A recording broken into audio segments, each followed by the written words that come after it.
Hello guys, পায়েস ব্লগে আপনাদের সবাইকে স্বাগত। এই যে এটা হলো আমি, আমার নাম পায়েল।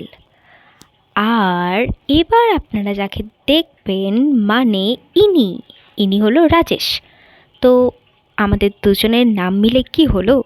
পায়েস। না না, খাওয়ার পায়েস না। তো আমরা কলেজ থেকে চলে গিয়েছিলাম চা খেতে, যেখানে গিয়ে আমরা করছিলাম স্ক্রিপ্টিংয়ের কাজ। উফ, কি সিরিয়াস মাইরি আমি।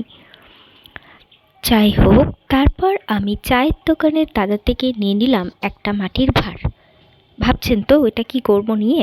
না না, বাড়িতে চা বানিয়ে খাবো না, চাপ নেই, দেখতে পাবেন কি করব। এই ছেলেটা এখানে নাচানাচি করছে কারণ সে নতুন জুতো কিনেছে। ও মাই গড। যাই হোক, তারপর আমরা ফিরলাম আমাদের বাড়ির কাছে, যেখানে আমরা কি করে নিলাম অনেক বাজার এবং কিছু টুকটাক খাওয়া দাওয়া। তারপর রাত্রে ডিনার করতে করতে দেখলাম একটা মুভি। আর লাস্টে আমাদের পুরনো অ্যালবাম দেখতে দেখতে গুড নাইট।